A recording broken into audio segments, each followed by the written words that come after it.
Hello, hello students. Now we are starting with the next part, like next paper, July 2019. And this is your we have yesterday completed to the March 2019 paper. Today we are going to do July 2019. So yesterday we have completed all these, and now we are starting with this paper. ठीक है? So question number one क्या बोलता है कि ये chapter number two से है। Haemoglobin कहाँ पे काम आता है? देखो ये ना एक प्रोटीन का टाइप है। अब ये प्रोटीन का टाइप कहाँ पे काम आ रहा है ना, को वो बताना है। आपको मैं रेफरेंस बता देती हूँ, ये कौन से पेज नंबर से आया है आप लोग के टेक्स्ट बुक के। It has come from text book page number 16। वहां पे एक चार्ट दिया गया है, वहां से आपको क्वेश्चन पूछा है। सो हेमोग्लोबिन का आंसर आएगा, पहले का आंसर आएगा ब्लड, सेकेंड का आंसर आएगा बोन्स। ठीक है, ओसिन कहाँ पे प्रेजेंट होता है? आपके बोन्स में प्रेजेंट होता है। नेक्स्ट क्या पूछा है? Find the odd man out. यहाँ पे आपको पूछा है diabetes, anaemia, leukaemia and thalassaemia में कौन सा ऑड मैन आउट है। सो आपका आंसर आएगा डायबिटीज, बिकॉज एनीमिया, ल्यूकेमिया और थैलासीमिया ये तीनों में diseases blood blood cancer, blood से रिलेटेड है। सॉरी, ब्लड कैंसर नहीं, ब्लड से रिलेटेड है। और ये जो है आपके इंसुलिन लेवल्स की वजह से जो आपको प्रॉब्लम होती है उसकी वजह से है। नेक्स्ट आपको क्या पूछा है कि ट्रांसवर्स बाइनरी फ्यूजन अगर पैरामीशियम में होता है तो लॉन्जिट्यूडनल बाइनरी फ्यूजन कहाँ पे होता है? तो इसका आंसर आपको यहाँ पे आने वाला है यूग्लिना। तो यूग्लिना एक ऐसा टाइप का ऑर्गेनिज्म है जहाँ पे ट्रांसफर लॉन्जिट्यूडनल बाइनरी फ्यूजन होता है। अब मैं आपको ना इसका कॉन्सेप्ट थोड़ा रिवाइज करा देती हूँ, ताकि आप लोग को भी जरा लगे कि ये सॉल्विंग करने का कुछ फायदा हो रहा है। तो देखो, आपके ना बाइनरी फ्यूजन जो होता है ना, पहली बात, बाइनरी फ्यूजन यूनिसेल्यूलर ऑर्गेनिजम्स में होता है। यूनिसेल्यूलर ऑर्गेनिजम्स वो ऑर्गेनिजम्स होते हैं जो सिंगल सेल के होते हैं, जो अपने पूरे बॉडी का सारा काम अपने एक ही सेल से करते हैं। तो वो किस प्रकार से रिप्रोडक्शन करते हैं उसका एक प्रकार होता है बाइनरी फिजन। बाइनरी फिजन को भी आगे तीन सब टाइप्स में डिवाइड किया है। एक होता है सिंपल बाइनरी फिजन, एक होता है ट्रांसवर्स बाइनरी फिजन और एक होता है longitudinal binary fission. Simple binary fission जो होता है वो अमीबा शो करता है। ट्रांसवर्स बाइनरी फिजन कौन शो करता है? पैरामोशियम। और लॉन्जिट्यूडनल बाइनरी फिजन कौन शो करता है? यूग्लिना। अब ये ट्रांसफर्स बाइनरी फ्यूजन क्या होता है? यूग्लिना ऐसा होता है, देखो ऐसा होता है। सो उसके बीच में से यहाँ से कट होगा, मतलब हॉरिजॉन्टली कट करेंगे। यूग्लिना को हम लोग वर्टिकली कट करते हैं, इसको मैं क्या बोलते हैं? वर्टिकल, मतलब वर्टिकली कट करेंगे, इसलिए वो इसके लॉन्जिट्यूडल बाइनरी फ्यूजन की एग्जाम्पल की तरह चला जाता है। Now I have suckers, I am sucking, I am sucking ectoparasite and my body is segmented. अब देखो, आपको जब भी ना बॉडी सेगमेंटेड बोल दे तो आपको हमेशा एनिलिडा और आर्थ्रोपोडा के बारे में ही सोचना है, क्योंकि एनिलिडा और आर्थ्रोपोडा के अंदर ही बॉडी सेगमेंटेड मिलता है। ठीक है। अब यहाँ पे क्या बोल रहा है? वो सकर है। सो सकर जो होता है वो आपको हमेशा, वन सेकेंड, जस्ट गिव मी वन सेकेंड। सकर जो होता है वो हमेशा आप लोग को एनिलिडा में देखने को मिलेगा, आर्थ्रोपोडा में आपको सकर देखने के लिए नहीं मिलेगा, बिकॉज आर्थ्रोपोडा के एनिमल्स जो होते हैं वो एक्टोपैरासाइट नहीं होते हैं। अब देखो ये एक्टोपैरासाइट क्या होता है? एक्टोपैरासाइट ऐसा होता है, ऐसे ऑर्गेनिजम्स जो आपके बॉडी के बाहर बैठेंगे और आपका बॉडी में से कोई न्यूट्रिशन अब्सॉर्ब करेंगे। एक्टोपैरासाइट का अपोजिट क्या होता है? एंडोपैरासाइट। एंडोपैरासाइट वो ऑर्गेनिजम्स होते हैं जो आपके बॉडी के अंदर बैठे, आपके बॉडी के अंदर जाएंगे और आपके बॉडी का न्यूट्रिशन को ऑब्जॉर्व करेंगे। सो यहाँ पे क्या पूछा है? I have sucker. सकर क्या होता है? एक टाइप ऑफ टीथ होता है जिससे वो ब्लड सक करते हैं। ठीक है। I am suck I am blood sucking ectoparasaite and my body is segmented. So this is from chapter number 6, animal classification. The phylum that is जिसके अंदर ये आएगा, it is annelida. Let me go through it once.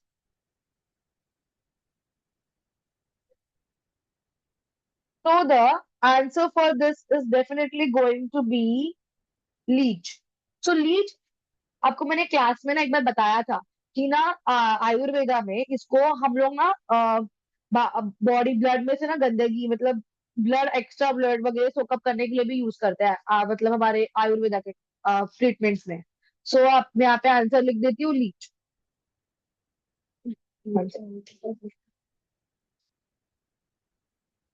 ठीक है, so we are done with this. अब आगे क्या पूछा है? Cleraceous spines are present on the body of dash animal। आप लोग को क्लेरेशियस स्पाइन मैंने मोलस्का में सिखाया था। मोलस्का जो एक ग्रुप होता है, उसके अंदर क्लेरेशियस स्पाइन होता है। अब मोलस्का में कौन आता है? मोलस्का में स्नेल आता है, ऑक्टोपस आता है।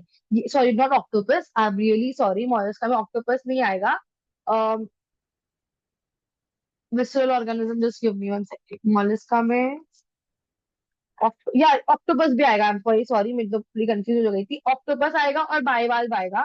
सो एक काम करो, यहाँ पे ना मोलस्का का एग्जाम्पल्स भी लिख के रख लो, मैं यहाँ पे डाल देती हूँ, तो रेफरेंस के लिए आप लोग के लिए रहेगा मोलस्का। और इसके एग्जाम्पल्स क्या क्या आएंगे? इसके एग्जाम्पल्स आएंगे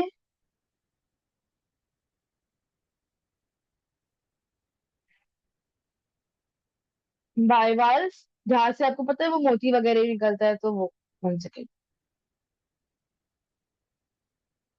बाइवाल्व, कॉमा, ऑक्टोपस,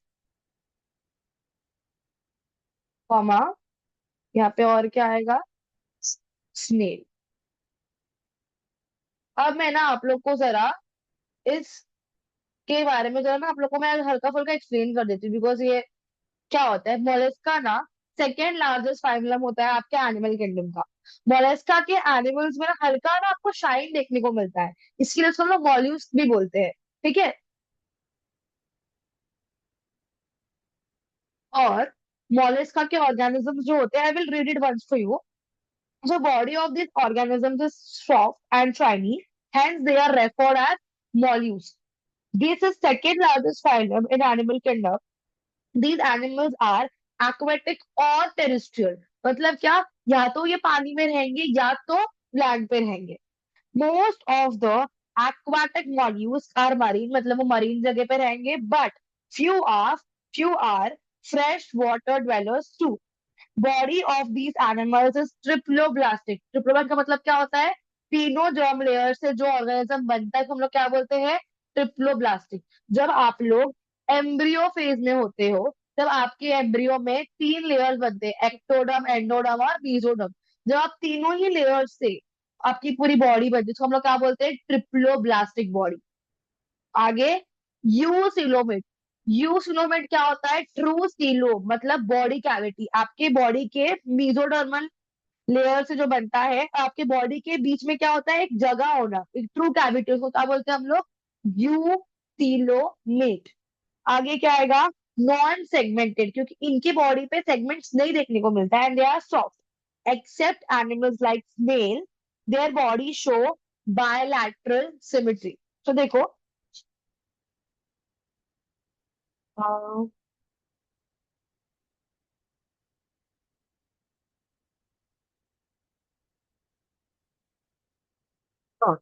सो इनकी जो बॉडी है वो तीन पार्ट में डिवाइडेड है, हेड, फुट और विसरल मास। और विसरल मास को हम लोग बेसिकली किसी कवर से कवर करके रखते हैं। ठीक है। So visceral mass is cover with mantle. This mantle secretes a hard calcareous calcareous shells. मुझे ना ये पार्ट कट करना पड़ेगा, क्योंकि वन सेकेंड,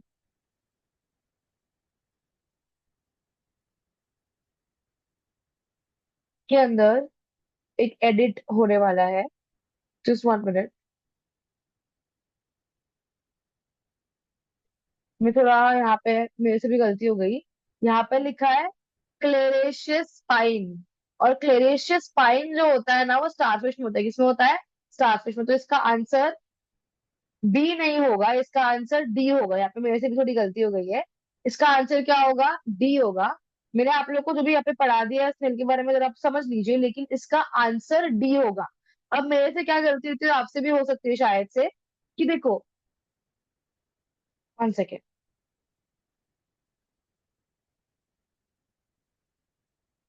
ये जो क्लेरेशियस स्पाइन लिखा है ना, ये होता है स्टारफिश के अंदर। किसमें होता है?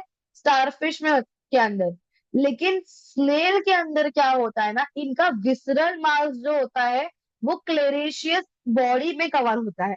सो मैं इस क्लेरेशियस वर्ड से थोड़ा मिसलीड हो गई थी। यहाँ पे क्या लिखा है वर्ड, क्लेरेशियस पाइन। तो इसमें ना एक इंपॉर्टेंट वर्ड आप लोग हाईलाइट करके रख लो हमेशा के लिए, क्योंकि गलती अगर मेरे से हुई तो आपसे भी हो सकती है। So please highlight this difference कि क्लेरेशियस पाइन्स स्टार फिश में होता है, किसमें होता है, स्टार फिश के अंदर। Next is dash beverage is obtain bye fermentation of Apple juice. Apple juice को फर्मेंट करके हम लोग क्या बनाते हैं, साइडर बनाते हैं। क्या बनाते हैं, साइडर। तो इसका आंसर क्या आएगा, साइडर। Dash is a man made disaster, earthquake, flood, meteorite, क्या leakage of poisonous gas. Leakage of poisonous gas is a man made disaster. क्या बोला है, dash microbes provide organic manure to paddy fields. तो पैडी फील्ड्स को organic manure कौन देता है, आपको पता है ये ना जो एक छुपा हुआ कंटेंट है आप लोग के ना बुक के अंदर, चैप्टर नंबर 8 में ऑर्गेनिक फार्मिंग वगैरह के अंदर ना ये तीन नाम दिए गए हैं आप लोग को। मैं आपको दिखाती हूँ यहाँ पे, 1 सेकेंड।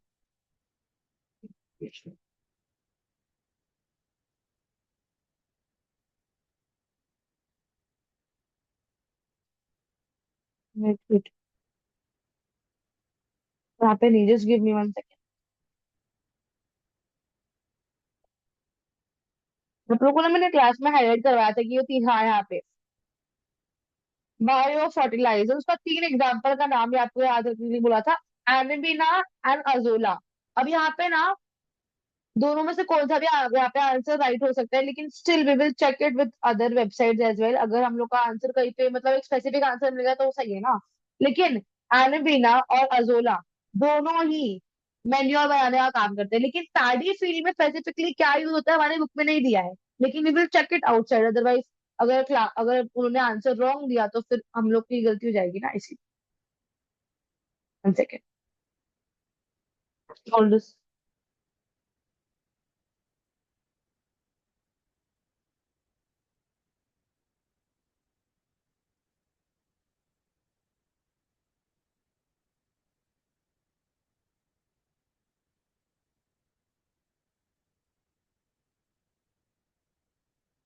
इसमें जो आंसर आ रहा है वो आंसर आ रहा है एजाटोबैक्टर। तो हम लोग यहाँ पे एजाटोबैक्टर आंसर मार्क करेंगे, लेकिन why is it like that, because आपकी बुक में तो कुछ और दिया है, मिसलीड कर रहा है आपका बुक आपको।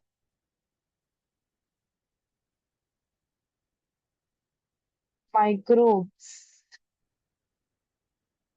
Okay 1 second. आप लोग की टेक्स्ट बुक के पेज नंबर सब लोग 93 पे आ जाइए। एक बार आप लोग 93 पे आ जाएंगे फिर आप लोग इसके आगे का वीडियो देखना। सो देखो, आप लोग से ना मैंने दो डिस्टिंक्ट चीज पढ़ाई थी कि, मैं यहाँ पे लिख देती हूँ फॉर योर रेफरेंस। FB मतलब बायो फर्टिलाइजर होता है, बायो फर्टिलाइजर। इसका मतलब क्या होता है, हम लोग माइक्रो मतलब आसपास के बायोटिक चीजों को, लिविंग चीजों को, जो कि हमारा फॉर एग्जांपल प्लांट्स हो गए, मतलब ड्राइड प्लांट्स हो गए, डंक मतलब पता है काउ डंक हो गया, मतलब जो आसपास में वेस्ट मटेरियल है लेकिन वो जो लिविंग से आता है, मतलब जो लिविंग मटेरियल से आता है, जैसे प्लांट हो गया, जैसे कोई एनिमल हो गया, इस सब से जो मटेरियल आता है जो वेस्ट है, मतलब कोई काम का नहीं है, तो उससे अगर हम लोग कोई फर्टिलाइजर बनाए तो क्या बोलते हैं हम लोग उसको, बायो फर्टिलाइजर। सो बायो फर्टिलाइजर को ना हम लोग दो जरिए से बना सकते हैं। एक होता है आपका बैक्टीरिया, बैक्टीरिया भी हेल्प करता है बायो फर्टिलाइजर बनाने के लिए। मैं बैक्टीरिया के लिए ना वो यहाँ पे सिर्फ टेक्स्ट लिख देती हूँ, ये नहीं लिखती। 1 सेकेंड, ये आप लोग करें ना आपकी बुक में बना के रखो, चार्ट में जो बना के आप लोग को दे दी यहाँ पे, आपके बहुत काम आएगा ये।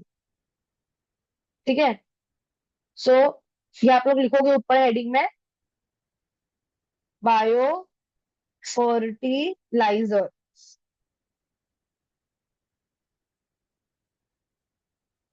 ठीक है।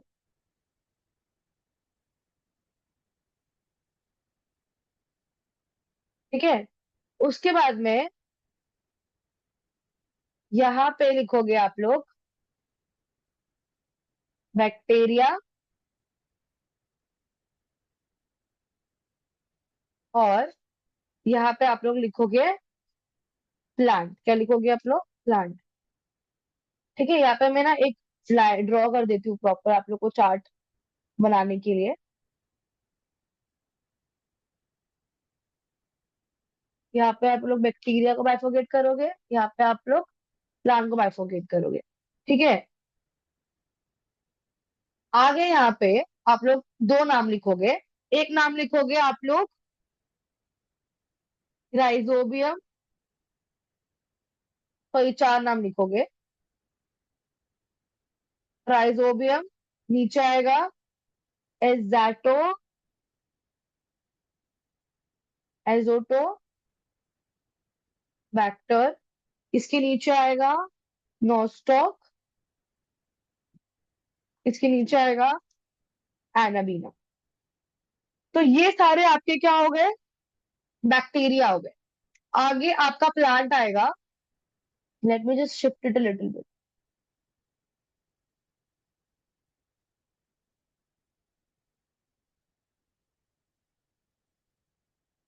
ठीक है। और यहाँ पे प्लांट में दो एग्जांपल आएंगे, एनाबीना और अजोला। ठीक है। सो इसको मैं शिफ्ट कर देती हूँ थोड़ा सा।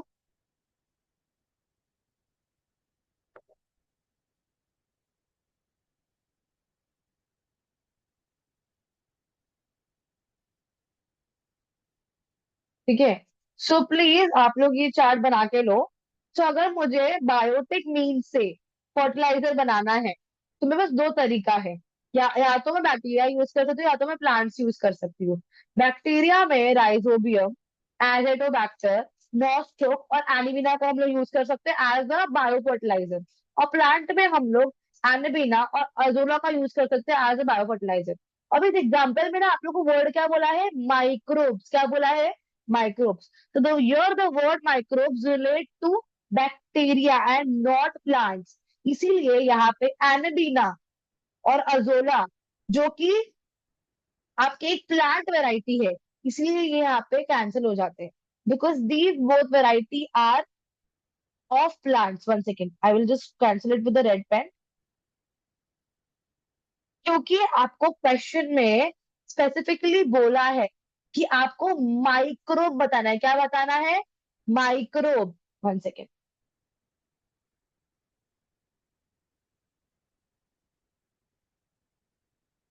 आपको क्वेश्चन में स्पेसिफिकली बोला गया है कि you have to tell which microbe it is. And azolla और एनाबीना माइक्रोब में नहीं आता है, वो प्लांट में आता है। ठीक है। इसीलिए आपका अजोला और एनाबीना आंसर नहीं होगा। ठीक है। तो यस, अच्छे काम में प्रॉब्लम ना आए ऐसा तो हो नहीं सकता। So this is not your answer, this is not your answer, because ये प्लांट में आते हैं, माइक्रोब्स में नहीं आते। एजोटोबैक्टर, आपको ना ये दोनों वर्ड ना बहुत सिमिलर लगेगा, एजोटोबैक्टर या एसेटोबैक्टर। तो गौर से देखो, आपको एजोटोबैक्टर बोला है, एजेटोबैक्टर नहीं बोला है, इसीलिए इसका आंसर क्या आएगा?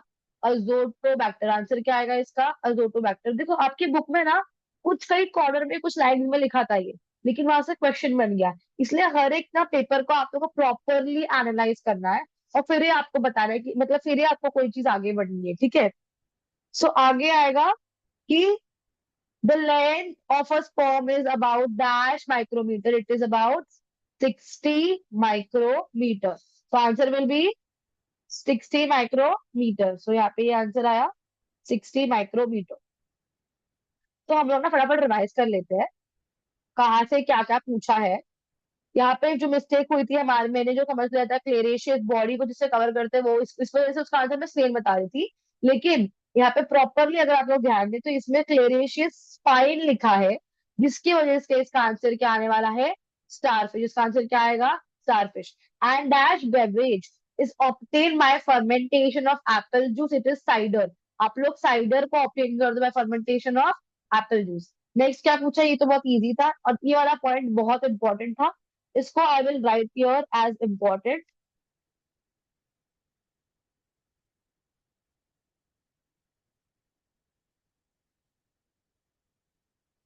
बिकॉज इसमें कंफ्यूजन होने की संभावना थोड़ा ज्यादा है, इसलिए just give me one second.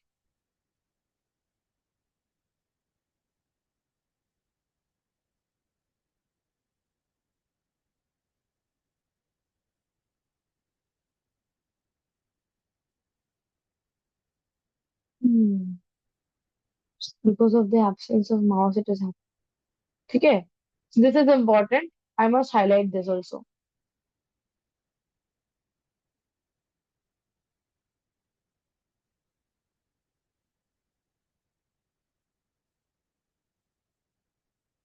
Just extra, but try करते हैं ये हाईलाइट हो जाए, so that this is important. आगे बढ़ते हैं हम लोग। नेक्स्ट क्वेश्चन क्या पूछा है, answer the following question, hydro electric energy, solar energy and wind energy are renewable sources of energy. This we have done in previous papers as well, बहुत papers हो गए इस पे। तो इस पे क्या बात होती, इसमें क्या आंसर आपको लिख के आना है कि तीनों सोर्सेज ऑफ एनर्जी जो है ना, वो एनवायरमेंट में कभी खत्म नहीं होंगे, ठीक है। इसको ऑब्टेन करने के लिए आपको एनवायरमेंट में कोई डेग्रेडेशन नहीं करना पड़ता, एक्सेप्ट हाइड्रो इलेक्ट्रिक एनर्जी, जिसमें उसमें थोड़ा सा एनवायरमेंटल डिग्रेडेशन होता है, ठीक है। उसके बाद में ये तीनों सोर्सेस ऑफ एनर्जी से जब आप लोग इलेक्ट्रिकल एनर्जी को बनाते हो, तो कोई भी ना वेस्ट, मतलब फॉर एग्जांपल कोई भी हार्मफुल सब्सटेंस प्रोड्यूस नहीं होता है, इसके वजह से हम लोग इसको, इस वजह से हम लोग इसको क्या बोलते हैं, renewable sources of energy. Now this chart has come from your chapter 8, page number, and this we have also done in the class, page number 96 से करवाया। और ये वाला चार्ट मैंने काफी बार आपको बोला था कि आप लोग इसको प्लीज रिवाइज कीजिए, बिकॉज इसमें से आपको कभी भी कोई भी एग्जाम्पल उठ के आ सकता है। सो आपको पूछा है टेरेस विटेटा कहाँ पे काम आता है, तो pteris vittata is use to absorb arsenic from the soil. So absorb arsenic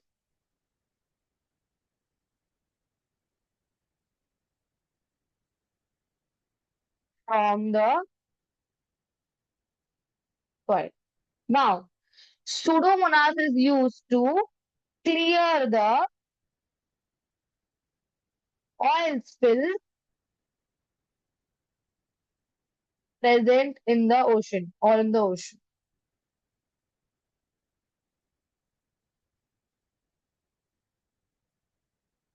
Now, absorption of uranium and arsenic, sunflower, I guess. Yes, sunflower. Answer क्या आएगा इसका? सनफ्लावर। सनफ्लावर क्या करता है, यूरेनियम और आर्सेनिक दोनों को ही अब्सॉर्ब कर लेता है। Absorption of radiation of nuclear waste, now this is very very important, wait a second. So it is absorbed mainly by Deinococcus radiodurans। देखो इसके आंसर में ना आता है रेडियो, क्या आता है, रेडियो, देखो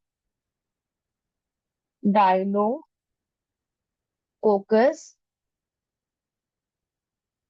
रेडियोड्यूरैन।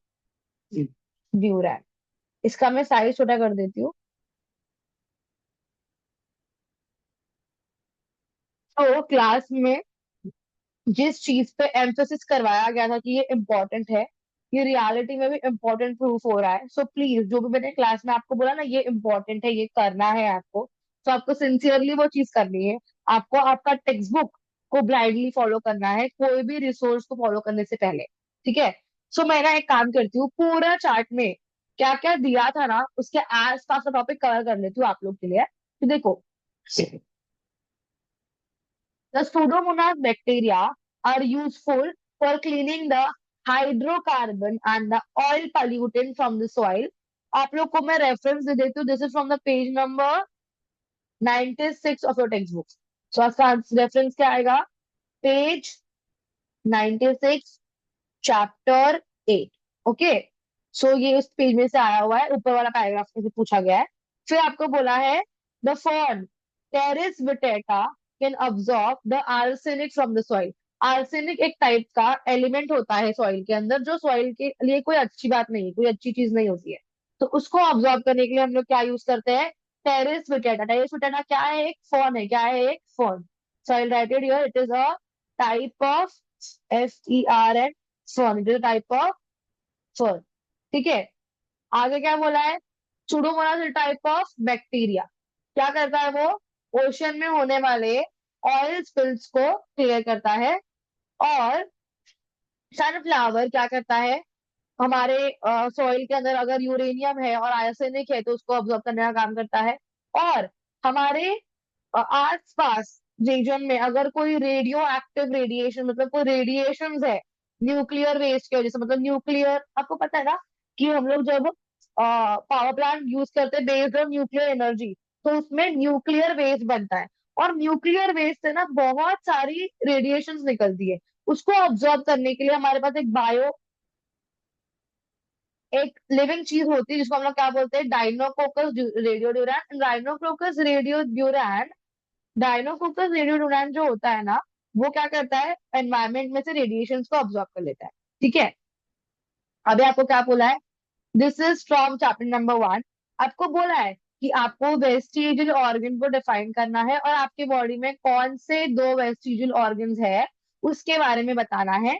तो वेस्टिजियल ऑर्गन्स ऐसा ऑर्गन होता है जो आपके बॉडी में अंडर डेवलप है, या तो वो बहुत समय से यूज नहीं हुआ है।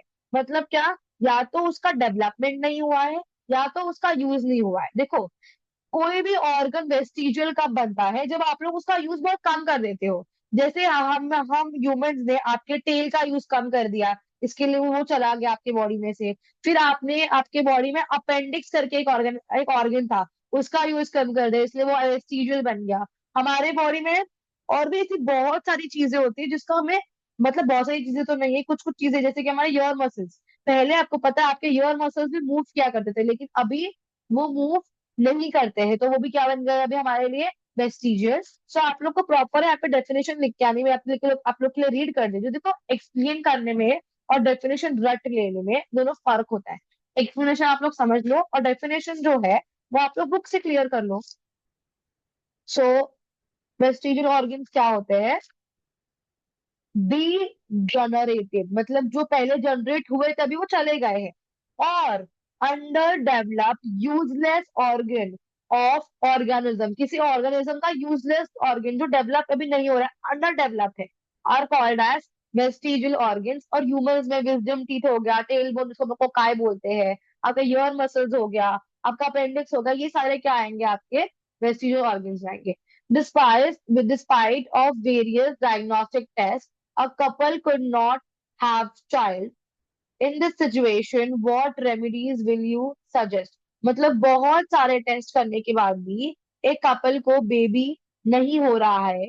इस सिचुएशन में आप लोग क्या सजेस्ट करोगे? देखो, इस ये सिचुएशन जो है ना, ये पॉइंट, ये आपका एक ओपन एंडेड पॉइंट है। क्या है ये? Open, sorry, open ended.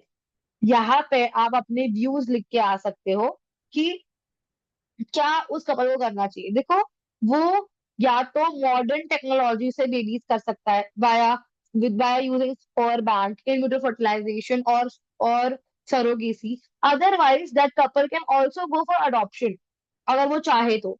तो आप अपने मन के व्यूज लिख के आ सकते हो कि couple can opt for the modern way of producing babies, that is in vitro fertilisation, surrogacy.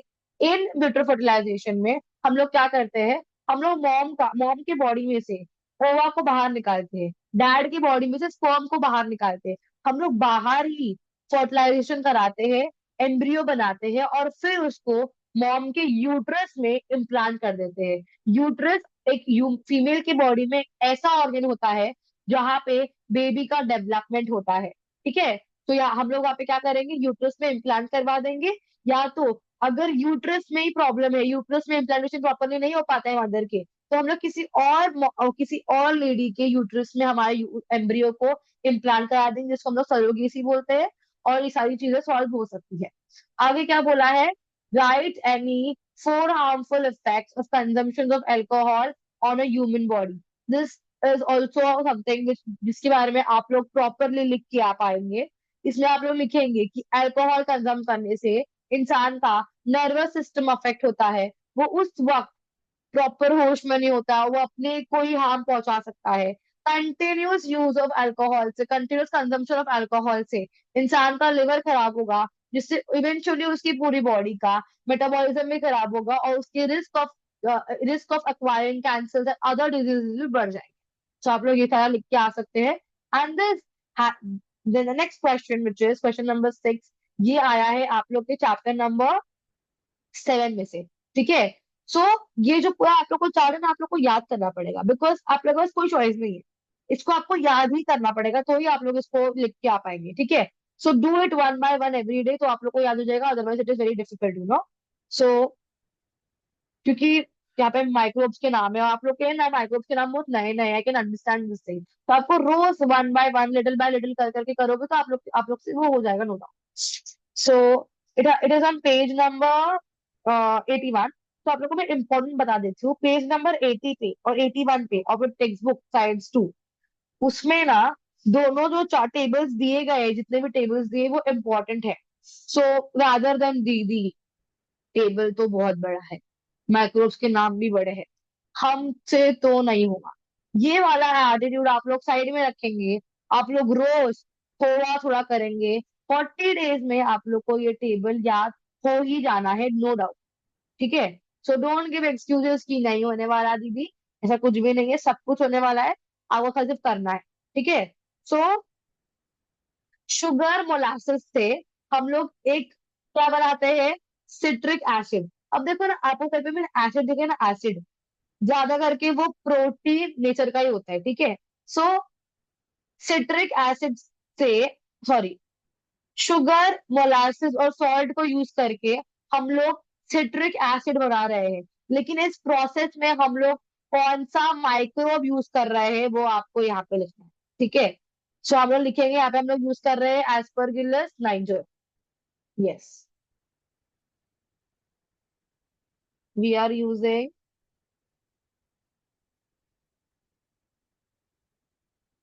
Aspergillus niger. Okay. Next क्या बोला है? लैक्टोबैसिलस डेल्ब्रूकी से हम लोग कौन सा अमाइनो एसिड बनाते हैं? तो देखो, लैक्टोबैसिलस डेल्ब्रूकी को यूज करके हम लोग बनाते हैं lactic acid. O sorry,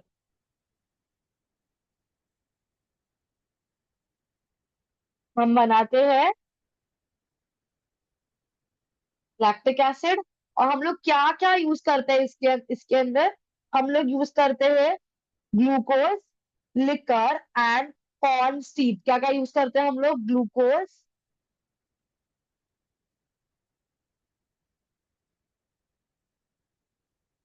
glucose, liquor and corn seed. और देखो, इसका कोई शॉर्टकट नहीं है, आपको ये करना पड़ेगा। एंड मार्क्स लाना तो करना तो पड़ेगा ना यार। सो यस, अब क्या बोल रहे हैं? कॉर्न स्टिप और लिकर को यूज करें, ग्लूकोज नहीं है इस केस में, कॉर्न स्टिप है और लिकर है। तो हम लोग क्या यूज कर रहे हैं? एस्परगिलस इटाकोनिस। सो इससे क्या बनेगा? आपका कौन सा प्रोटीन बनने वाला है? सो इटेनोइक एसिड। इटेनोइक एसिड नाम का आपका एक अमाइनो एसिड बनेगा। देखो, अमाइनो एसिड से अल्टीमेटली प्रोटीन ही बनता है। ठीक है।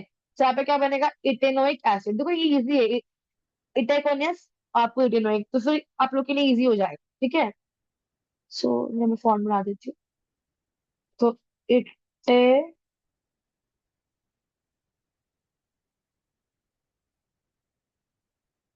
Sorry, इटैकोनिक, इटैकोनिक acid. ठीक है।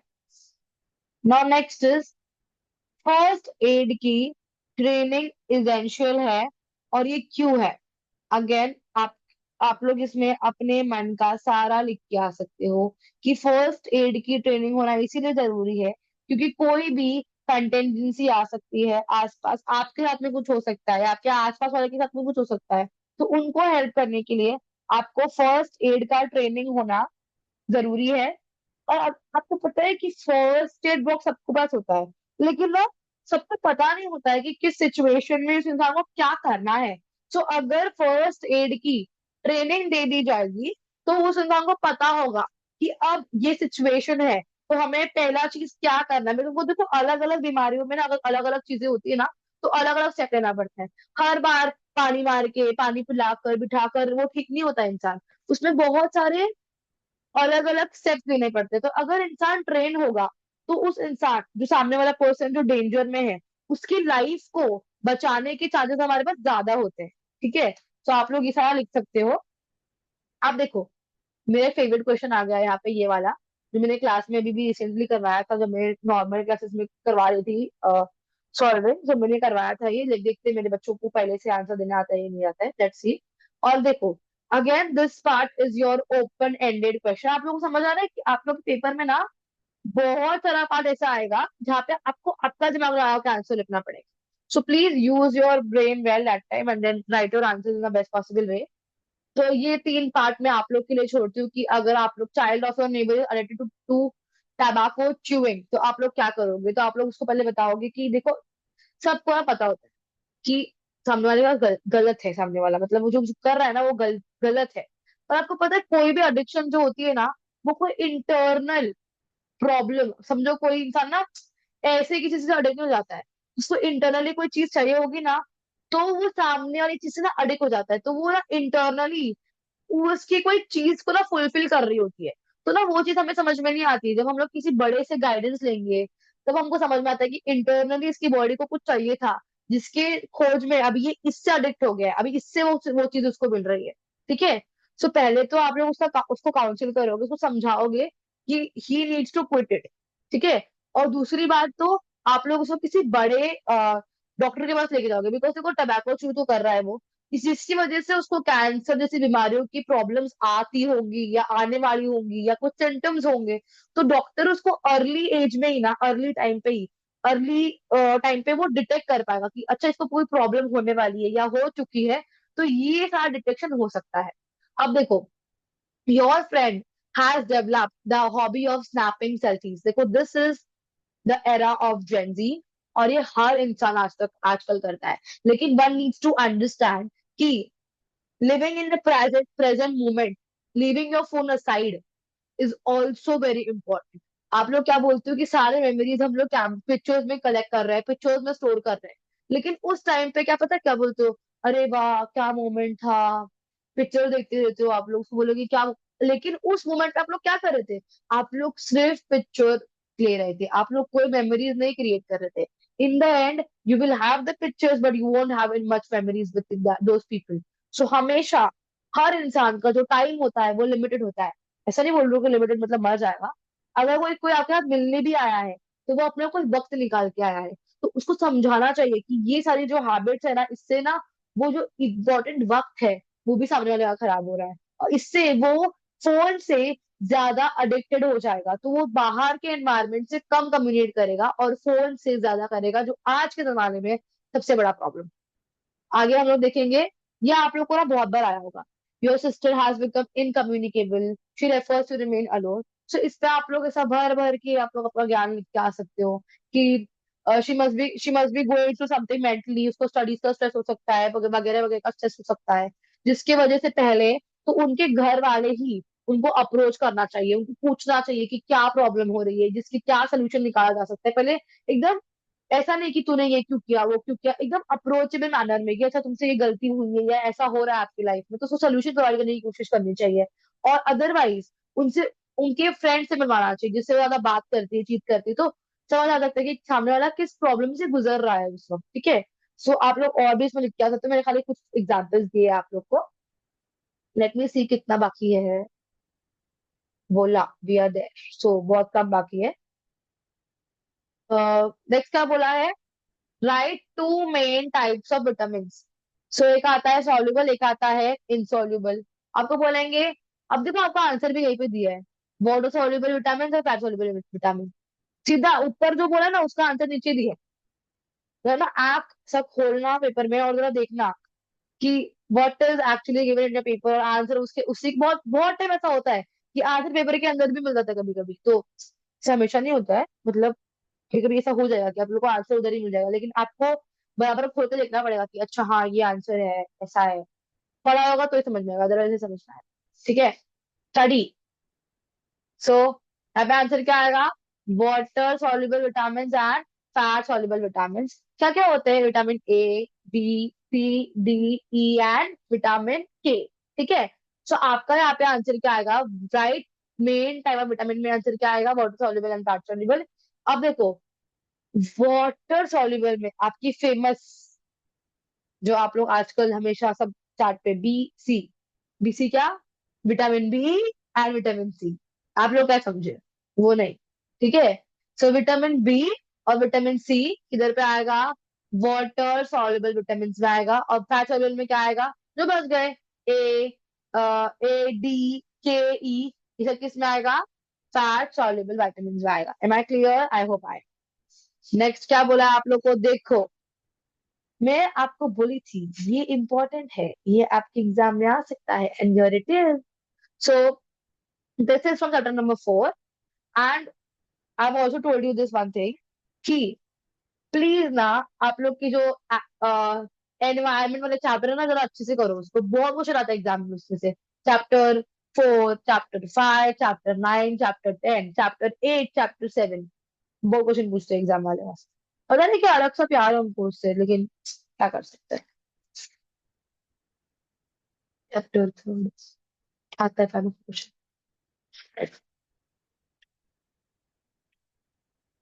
तो आपके बुक के पेज नंबर 37 पे ये एक चार्ट दिया गया है, जो आपको रट लेना है। क्या करना है आपको, उसको रट्टा मार लेना है सीधा। क्योंकि देखो आप में इतनी शक्ति, बुद्धि और क्षमता है एग्जाम में लिख के सोच के लिख के आने की, ये मुझे थोड़ा कम लगता है। छापने का ज्यादा आप लोग सोचोगे तो बिल्कुल करना ही मत, बोर्ड में जरा छापने के चांसेस थोड़े कम होते हैं। जरा पढ़ के जाना, ठीक है। सो पेज नंबर 37 में रेफरेंस दे देती हूँ आप लोग के लिए। पेज 37, चैप्टर 4,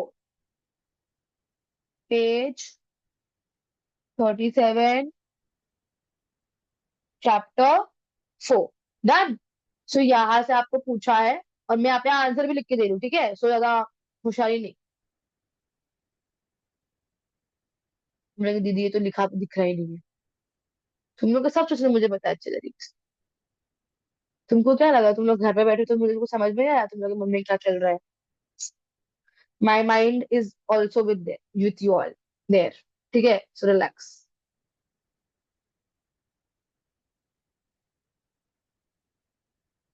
अगर मुझे पता चला कि क्लास का कोई बच्चा नहीं देख रहा है ये lecture, I am too in the class, सब हवा टाइट हो जाएगी तुम्हारी क्लास में।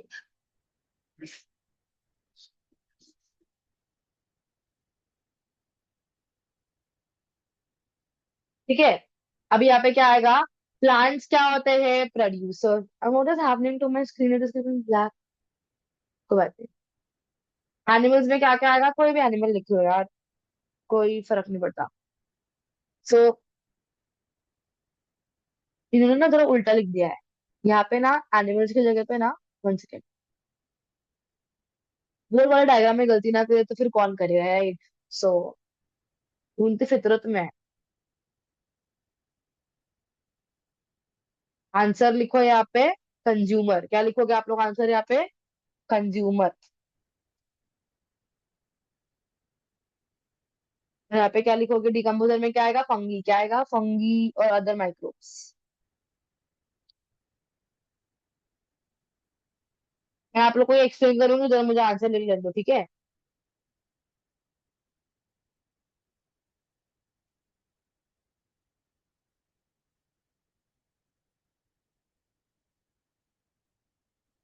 नेक्स्ट कंज्यूमर भी 3 टाइप के होते हैं, प्राइमरी, सेकेंडरी एंड टर्शरी। ठीक है, let me first right the answers for you, otherwise आप लोग बोलेंगे दीदी लिखा ही नहीं। तुमसे कुछ होगा ही नहीं ना, आलसी हो तो तुम, पैदाइशी आलसी हो।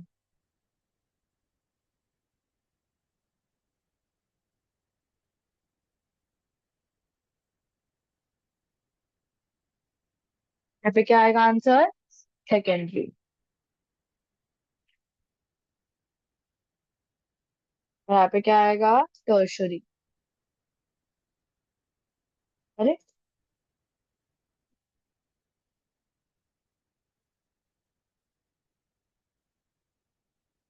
1 minute.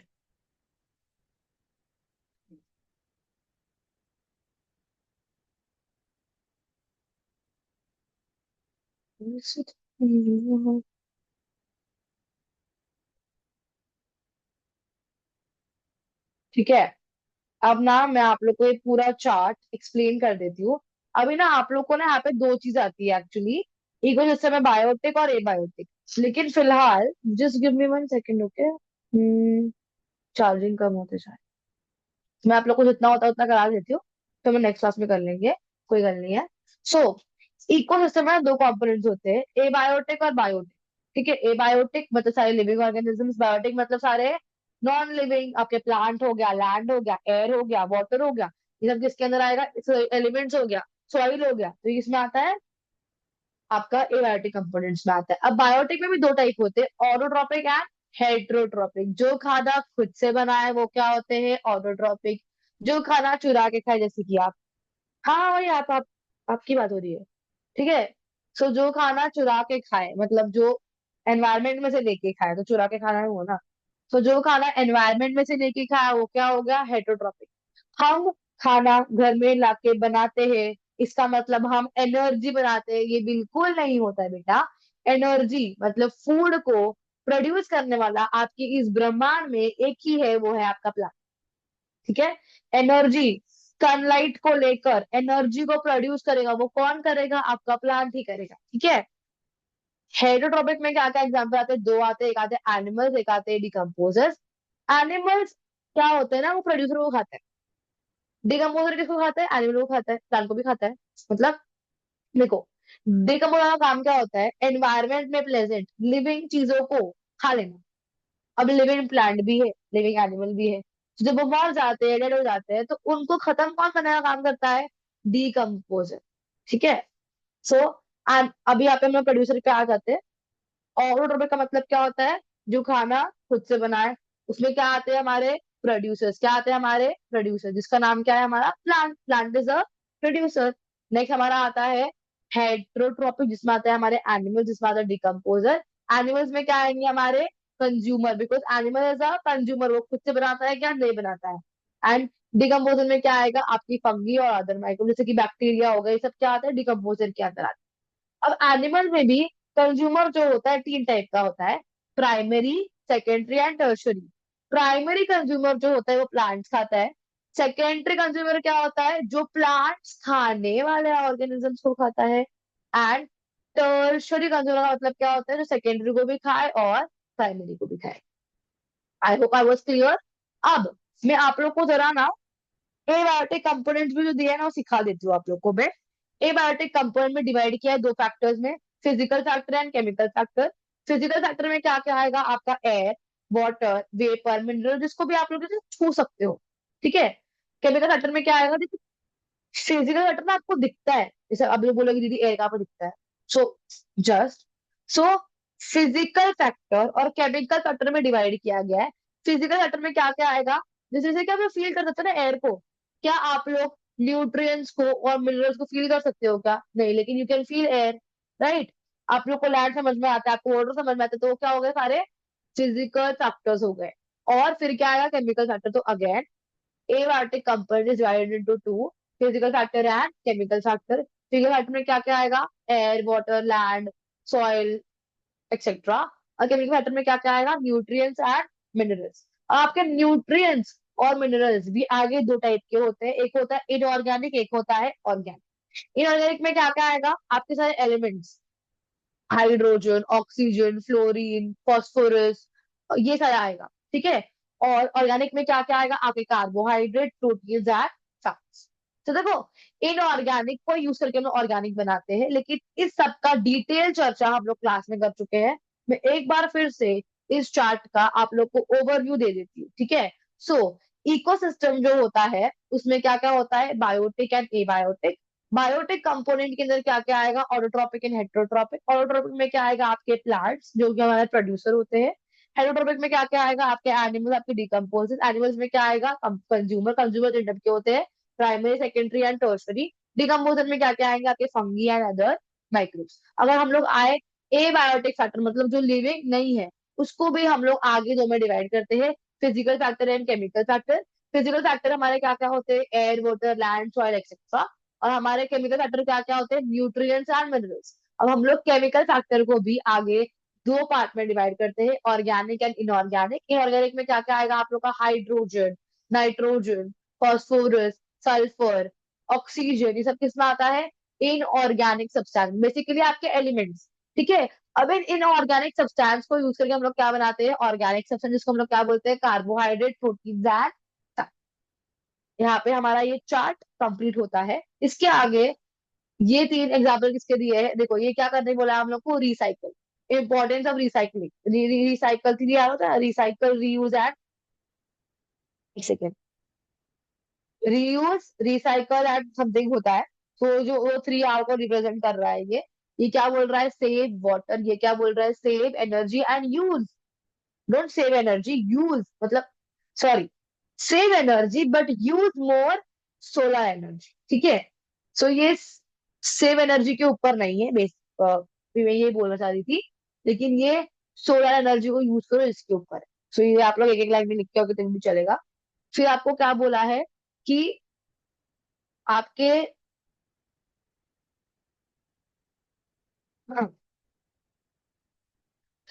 the building in your residing has caught fire on the ground floor. What necessary rescue steps will you take? This you can definitely write on your own कि पहले तो आप लोग सारे लाइट स्विचेस बंद करोगे, लाइट का connection बंद करोगे, मतलब लिफ्ट वगैरह का यूज बंद करोगे। ठीक है। फिर आप लोग गैस सिलेंडर्स बंद करोगे, अगर गैस सिलेंडर्स वगैरह है तो आप लोग पहले वो बंद करोगे। ठीक है। ये सब समझ में आया। फिर आप लोग धीरे धीरे अपने घर से, मतलब धीरे धीरे नहीं, मतलब ऑब्वियसली जल्दी जल्दी करोगे, लेकिन आप लोग सब लोग पहले बाहर निकलोगे घर से। फिर घर से बाहर निकलोगे जहां से भी सेफ जगह पे, जहाँ पे ये नहीं आ रहा है, आपके जो आग का कोई इन्फ्लुएंस नहीं है, आप लोग पहले वहां पे जाओगे और फायर ब्रिगेड को फोन करोगे, उनको बुलाओगे। और अगर आपके बिल्डिंग में फायर एक्सटिंग्विशर है तो उसको यूज करके आप लोग वो सारी जगह पे फायर को खत्म करने की कोशिश करोगे। ठीक है। तो पहला क्या लिखोगे कि आप लोग सारे इलेक्ट्रिकल स्विचेस, आप लोग सारे गैस सिलेंडर्स सारा पहले वो बंद करोगे, फायर ब्रिगेड को फोन करोगे। ठीक है। और जो सारी चीजों में आग लगने की संभावनाएं है, उसको मतलब आग से जरा दूर करोगे। आप लोग भी वहां पे जाके स्टे करने की कोशिश करोगे जहाँ पे आग आने की संभावनाएं कम है। ठीक है। एक सेकंड, लेकिन बोला क्या है कि building in which you reside has caught fire on the ground floor itself. लेकिन फिर भी आप लोग कुछ स्टेप्स तो वही लिख सकते हो, राइट। आगे क्या बोला है, explain with suitable examples of importance of anatomical evidence in evolution। आप लोग को याद है मैंने आप लोगों को सिखाया था, human hands, flapper of whales, ये सारे एग्जांपल्स दिए थे मैंने आप लोगों को, पेज नंबर, चैप्टर नंबर 1 से दिया है ये, चैप्टर नंबर 1, पेज नंबर 4। तो देखो, कैट का 4 लेग, ह्यूमन का hand, patagium of bat and flipper of whale, ये 4 एग्जांपल्स है एनाटॉमिकल एविडेंस के। और आप लोग क्या क्या एक्सप्लेन करोगे, एनाटॉमिकल एविडेंस हम लोग को ये बताता है कि हमारे कुछ कुछ इंटरनल स्ट्रक्चर्स भी सिमिलर होते हैं, जिसकी वजह से हम लोग ये बोल सकते हैं कि हम सब ऑर्गेनिजम्स किसी एक ही ओरिजिन से आए हुए हैं। ठीक है। So your we are ending our session, and the next session we will cover this first, and then we will move on to our next paper, which is 2020 March 22. One second, let me see. Yes. So we will do this paper next time. So till then, please watch this lecture properly. जो सब मैंने करवाया वो revise करो और test के लिए prepare करो।